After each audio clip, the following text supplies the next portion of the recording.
네, 오늘은 신명기 14장 1절에서 21절 본문으로 아침 메시지 나눕니다.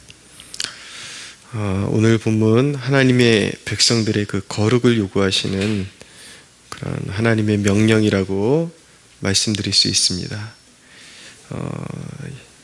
2절만 좀 읽어드리면, 너희는 너희 하나님 여호와의 자녀이니 죽은 자를 위하여 자기 몸을 베지 말며 눈썹 사이 이마 위에 털을 밀지 말라. 너는 내 하나님 여호와의 성민이라. 여호와께서 지상 만민 중에서 너를 택하여 자기의 기업의 백성으로 삼으셨느니라. 네, 이렇게 말씀하면서 이제 3절 이하에는 하나님께서 가증하게 여기시는 것, 먹지 말아야 할 것, 그리고 정한 것들, 먹어도 되는 것들, 먹어도 되는 동물들, 먹지 말아야 될 동물들, 이렇게 이제 설명이 나오죠. 그러면서 21절에 너희는 너희 하나님 여호와의 성민이라, 그렇게 다시 말씀합니다. 하나님의 백성들에게 그런 삶의 어떤 습관들, 관습들, 이런 면에서 이방 백성들과 완전히 차별화된 그런 구별됨을 하나님께서 요구하신다. 바로 그런 점을, 그런 대목을 지금 말씀하고 있는 것입니다. 첫째로, 거룩한 삶이라는 것은 누구에게 속해 있느냐의 문제인 것입니다. 하나님을 떠나서 하나님 밖에 자기의 주관과 그리고 그 시대 정신을 이렇게 가치의 기준으로 살아가고 있는 사람들과 하나님께 속한 하나님의 백성들의 그런 정체성의 문제로서, 하나님이 그 자신이 거룩하시기 때문에 속된 것을 멀리하고 하나님의 그 성품과 같이 거룩할 것을 요구하시는 것, 그것을 삶 속에서도 실천할 것을 하나님께서 요구하시는 것이죠. 그래서 이 거룩을 실천할 때만이 하나님의 자녀다운 삶을 살아낼 수 있게 되는 것입니다. 두 번째로, 하나님께서 거룩을 요구하시는 데는 안전에 대한 문제도 있습니다. 요즘 코로나 바이러스 때문에 굉장히 힘든 시절들을 우리가 보내왔는데, 그 근원이, 그것이 뭐 자연적으로 발생한 것이든 인간이 그것을 실수로 방출한 것이든, 그 근원은 모두가 박쥐에 있다라는 것을 인정하고 있지 않습니까? 근데 이런 야생동물, 이런 것들을 하나님께서 애초에 이렇게 먹을 것을 조심하게 하시고 금하게 하시는 데는 다 하나님의 백성들의 그런 안전을 고려하시고 지켜주시는 하나님의 배려가 있다라는 것을 알게 되는 것입니다. 그래서 우리가 이것을 영적으로 이렇게 소급해서 해석하고 적용해 볼 필요가 있는데, 하나님께서 금하시는 것들은 우리의 영적인 안전을 위해서, 안전과 직결되는 것들이기 때문에 하나님께서 금하신다라는 것을 알게 됩니다. 그것을 지킴으로써 영적인 유혹들로부터 스스로를 지켜내게 되고, 결국 그것은 어디까지 이제 거슬러 올라가는가? 그것은 하나님의 축복과 굉장히 긴밀하게 연결됩니다. 하늘의 축복을 정말 이 땅에서 우리가 받아서 영위하면서 살아갈 수 있느냐, 아니면 그런 것을 잘 관리하지 못하고 정말 송두리째 잃어버리는 삶을 살아갈 것인가 하는 문제가 거기에 담겨 있는 것입니다. 몇 년 전에 그런 기억이 있습니다. 우리 교회에 저희가 지하실에서 이제 개척교회를 할 때에 기골이 굉장히 건장했던, 그리고 겉으로 보기엔 굉장히 말쑥하신, 소위 세상 속에서 선생님 소리 들을 만한 그런 분이 교회에 찾아오셔서 한 달 정도 같이 예배를 드린 적이 있습니다. 그럼 되게 공손하시고, 과거에 무엇을 했는가? 겉으로 보기에는 이제 바싹 말라 보여요. 근데 키나 이 뼈의 그런 굵기 같은 것이 굉장히 그 건장하신 분이었습니다. 근데 과거의 얘기를 들어보니까 이 무술 쪽으로 굉장히 그 일가견이 있으셔서 TV 방송에도 출연하신 적이 있고, 굉장히 그 뭐 주먹도 얼마나 단련을 했는지 주먹이 여기가 그냥 굳은 살이 꽉 배 있어요. 그래서 막 그걸로 자기가 돌도 깨 부시고 정말 무서울 것이 없이 그렇게 살아오셨던 분인데, 이분이 술 중독에 걸린 거예요. 그래서 결국 노숙자가 되고 그런 삶을 사시다가 이제 전도를 받고 하나님께로 돌아와야 되겠다라는 마음을 가지시고 예배를 참석하기 시작했습니다. 그러니까 그 한 달 동안에는 멀쩡했습니다. 이제 노숙도 이제 안 하시겠다. 뭐 거의 다시 새 삶을 찾아보려고 노력하겠다. 그래서 한 달 동안 예배를 잘 드리고 정신이 온전한 그 동안에는 얼마나 그 매너도 있고, 뭐 제가 기억하기로 한자도 되게 잘 쓰시고 굉장히 이렇게 머리도 있으신 분이었습니다. 그런데 어느 주간부터 나오지를 않는 거예요. 그래서 어떻게 수소문을 해가지고 찾아가 보니까 그때 당시에 있던 그 전철들이 오고 가는 그 다리 밑에 노숙자들이 있는 곳에 함께 또 술독이 올라가지고 일단 술을 마시기 시작하면 말이 통하지를 않아요. 제 정신이 아닙니다. 가도 계속 무슨 설득을 하려고 해도 횡설수설하게 되고, 그래서 어느 날은 설득하다가 돌아와서 속상한 마음 부여잡고 하나님 앞에 기도하고 그랬었는데, 어느 주일은 기도하는데 갑자기 계단에서 뭐가 철푸덕하면서 굴러떨어지는 소리가 나가지고 나가보니까 그분이 술을 마시고 이제 교회가 생각났던 거예요. 그 순간에는.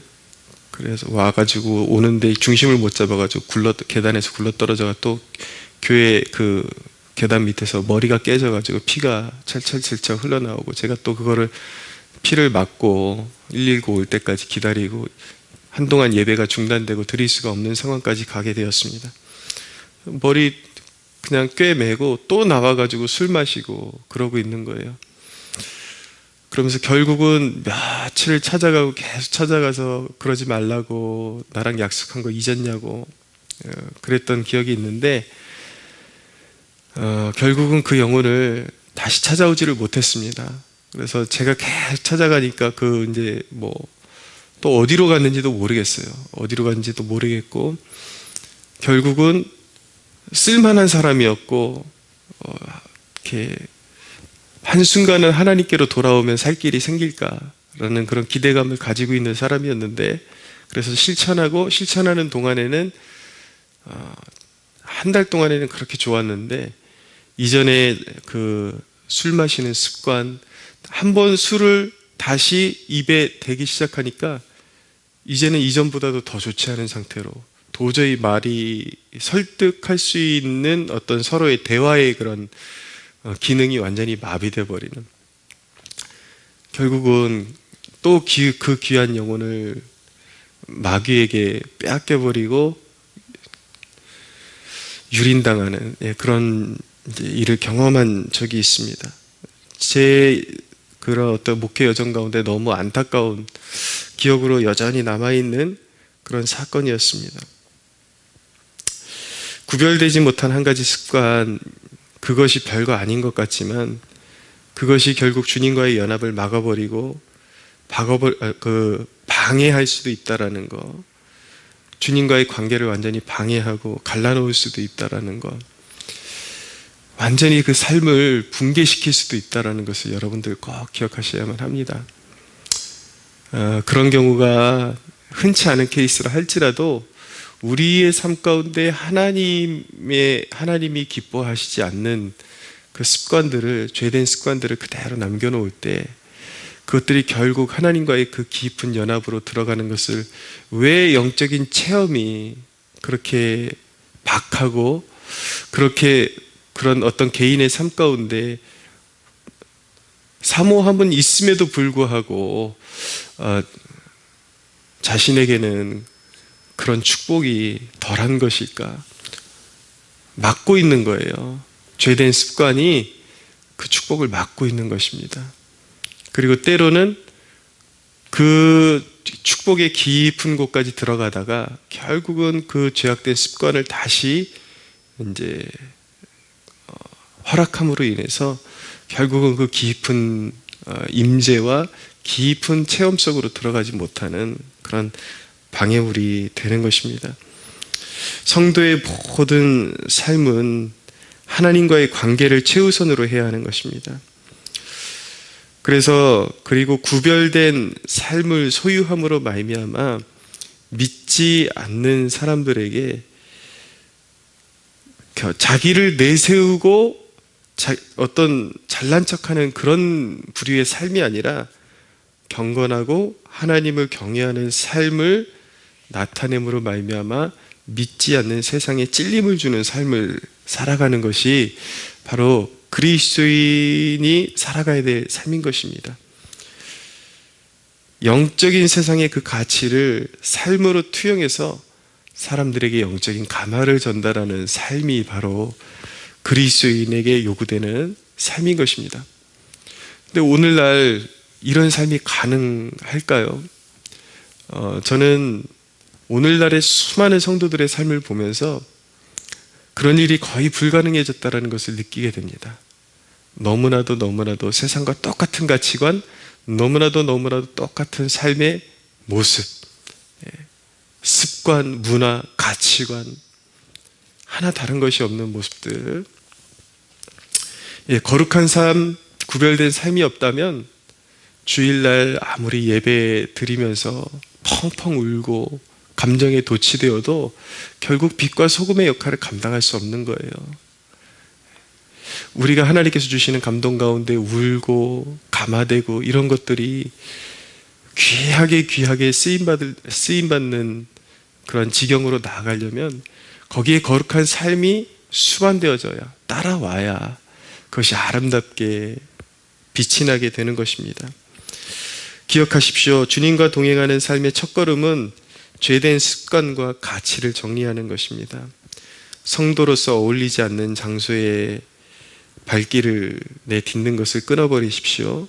세상적인 성적 가치관, 문란한 성적 가치관을 내어버리십시오. 죄로 연결되는 모임, 술자리 이런 것들 성도에게 마땅하지 않습니다. 벗어버리십시오.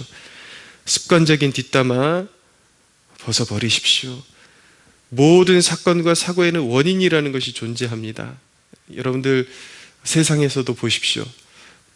안타까운 사건과 사고가 일어날 때마다 한 생명이 손실되는 그런 너무나도 불의하고 안타까운 소식을 접하게 되지만 그 원인을 생각하면 가지 않아야 할 곳에 만나지 말아야 될 사람을 만나는 바람에 꼭 그런 사건이 일어난다는 것을 알게 됩니다.